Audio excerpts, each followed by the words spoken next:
নমস্কার বন্ধুরা, কেমন আছেন সবাই? আশা করি খুব ভালো আছেন। আমিও ভালো আছি। আমার চ্যানেলটাকে সাবস্ক্রাইব করে পাশে থাকবেন, আর যারা চ্যানেলটাকে সাবস্ক্রাইব করেছেন তাদের জন্য অনেক অনেক ধন্যবাদ। আর এইভাবে সাপোর্ট করুন আমাকে। আজকে আবার একটা রেসিপি নিয়ে চলে এসেছি আপনাদের কাছে। চলুন দেখা যাক কি আজকে রেসিপি। এই বন্ধুরা, আজকে করছি দেখুন পুঁই শাক চচ্চড়ি। আর এই দেখুন মিটুলিও হয়ে গেছিলো, এই দেখুন দেখতে পাবেন মিটুলি হয়ে গেছিলো ডাটা নিয়ে। শাক বেশি ছিল না। আর এই হচ্ছে পুঁই শাক চচ্চড়ি। শাকটা কেটে নিয়েছি আমি। আর এই যে দিয়ে দিচ্ছি ফোড়নে গুঁড়ো লঙ্কা, কাশ্মীরি লঙ্কা গুঁড়ো, জিরে গুঁড়ো, গোটা জিরে, হলুদ গুঁড়ো, চিনি, নুন। আর মশলাতে নিয়ে নিচ্ছি টমেটো বাটা, আদা বাটা, কাঁচা লঙ্কা বাটা আর রসুন থিতো করা। রসুন আমি বাটিনি, থিতো করে নিয়েছি। আর নিয়ে নিচ্ছি কুমড়ো এমনি ডুমো ডুমো করে কাটা রয়েছে। আর নিয়েছি টমেটো, আলু এমনি ডুমো ডুমো করা কালা আলুটা সিদ্ধ করে নিয়েছি। আর পেঁয়াজ কুচি। আমার রান্নার রেসিপিগুলো আপনারা দেখেন, সাপোর্ট করেন।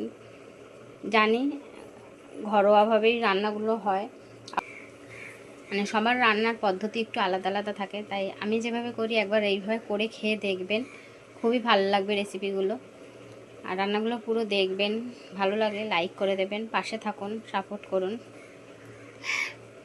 চলুন রেসিপিটা শুরু করা যাক।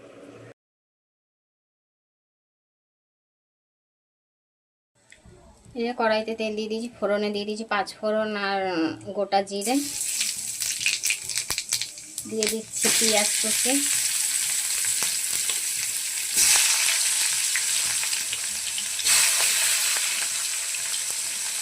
পেঁয়াজটা একটু ভাজা হলে আলুগুলো দিয়ে দেবো। এবার দিয়ে দিচ্ছি আলুগুলো। তারপর দিচ্ছি কুমড়োগুলো। আলু কুমড়ো দিয়ে দিলাম।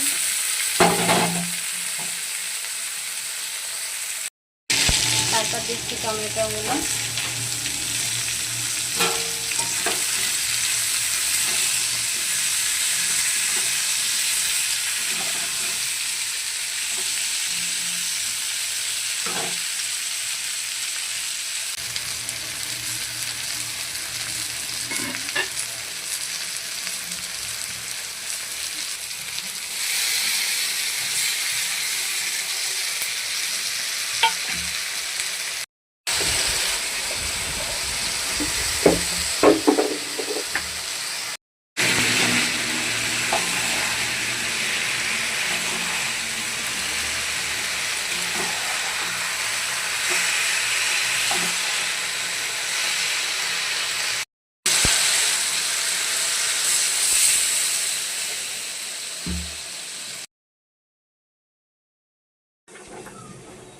এই যে পুঁই মিটুলি দিয়ে পুঁই শাকের চচ্চড়ি আমার রেডি হয়ে গেছে।